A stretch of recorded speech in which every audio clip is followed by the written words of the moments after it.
जंगल किनारे एक गांव में रामू नाम का एक साधारण किसान था। उसके पास जमीन का एक छोटा सा टुकड़ा था। जीवन की मेहनत से उसे गुजारा चलता था। उसके पास एक बकरी भी थी जिसका नाम था मुनमुन।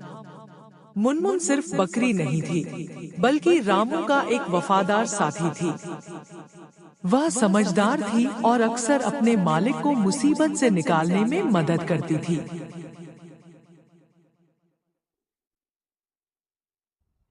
एक साल सूखा पड़ गया। आसमान से एक बूंद पानी भी नहीं गिरा। फसलें सूख गई। रामू के पास खाने को कुछ नहीं बचा था। उसकी आंखों में उदासी साफ दिखाई दे रही थी। मुनमुन अपने मालिक की इस हालत को देखकर बहुत दुखी हुई। वह जानती थी कि उसे कुछ करना होगा। एक रात को जब रामू सो गया, मुनमुन खड़े खड़े सोचने लगी। तभी उसे एक योजना सूझी और वो जंगल की ओर निकल पड़ी।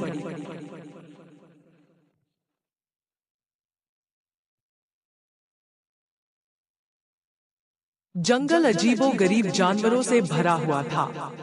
उस जंगल में कुछ साधारण और कुछ विचित्र जानवर रहते थे।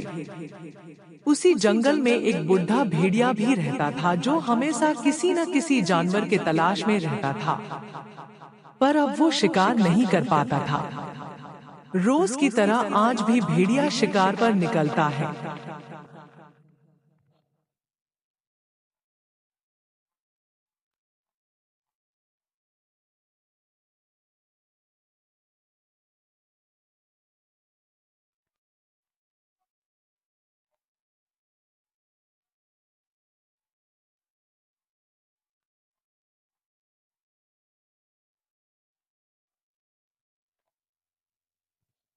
और काफी देर तक जंगल में घूमता रहता है। तभी उसे कुछ दूरी पर मुनमुन बकरी आती दिखाई देती है। और वो विचार करता है, ये किस तरह का अजीब से जानवर चला आ रहा है। इसे तो पहले कभी जंगल में नहीं देखा। भेड़िया यही विचार करके बकरी के सामने कूद पड़ता है और उससे कहता है, तुम्हें पहले कभी इस जंगल में नहीं देखा। क्या तुम इस जंगल में पहली बार आई हो? जल्दी से बताओ ताकि मैं तुम्हें अपना शिकार बना सकूं। भेड़िए की बात सुन बकरी डर जाती है और मन ही मन सोचती है, ये आज मैं कहाँ फंस गई। अगर मैंने इस भेड़िए को बता दिया कि मैं एक बकरी हूँ और पास के गांव से आई हूँ, तो ये मेरा शिकार कर लेगा। मुझे इससे बचने की कोई तरकीब लगानी होगी।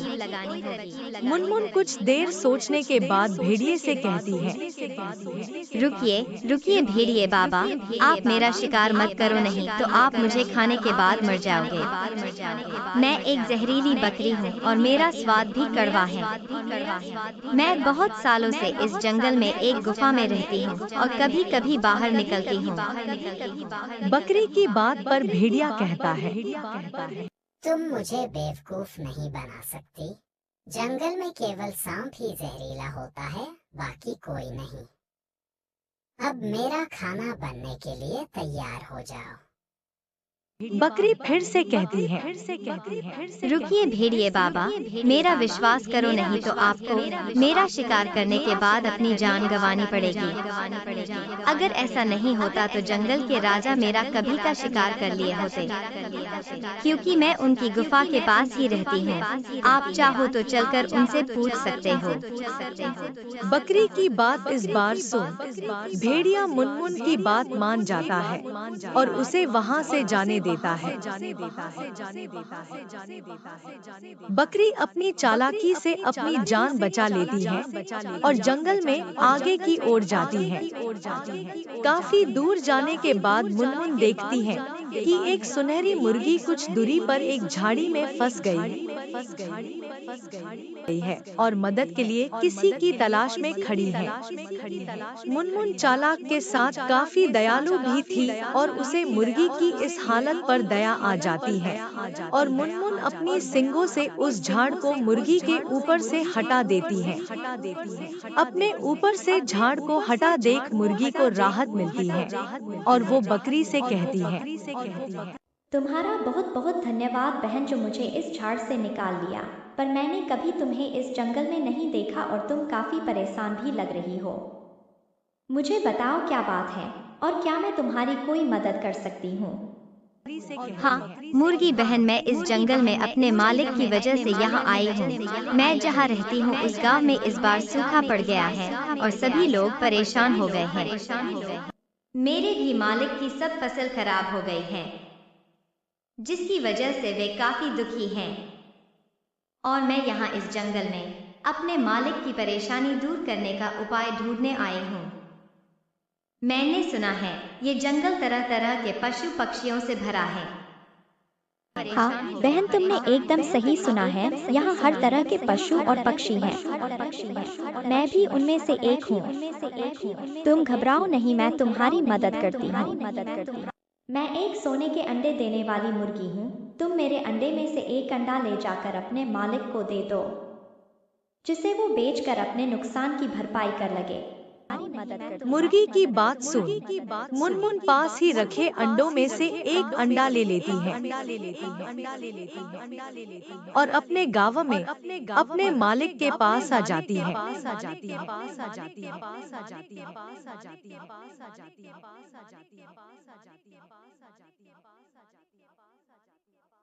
और उसकी खाट के पास रख वहीं पास में बैठ जाती है।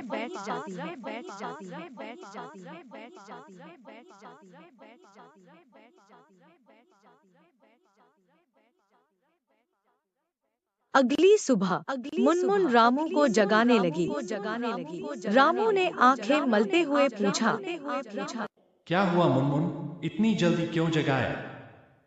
मुनमुन ने मेमने की भाषा में कुछ ऐसा कहा जैसे वह कुछ बताना चाहती है। रामू ने समझा कि मुनमुन को कुछ जरूरी बात कहनी है। रामू जैसे ही खाट से खड़ा हुआ, वह हैरान रह गया। उसे समझ नहीं आ रहा था कि यह सोने का अंडा कहां से आया। उसने मुनमुन को प्यार से सहलाया और सोने के अंडे को अपने साथ ले आया।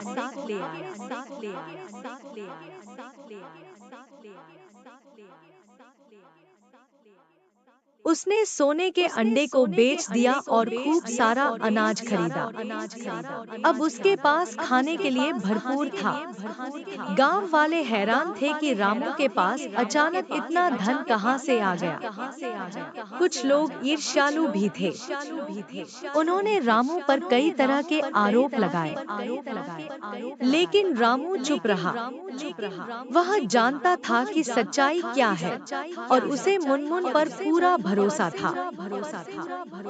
रामू के घर के पास ही एक घर और था, जिसमें एक लालची किसान रहता था। एक दिन वो रामू के घर आता है।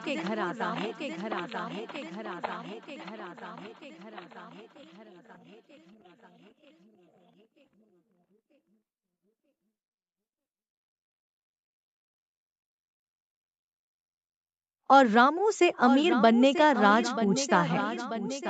रामू एक अच्छा आदमी था। वो अपने पड़ोसी को सब बात बता देता है कि किस तरह उसकी बकरी जंगल से जाकर एक सोने का अंडा लेकर आई। रामू की बात सुन उसका पड़ोसी अपने घर चला जाता है।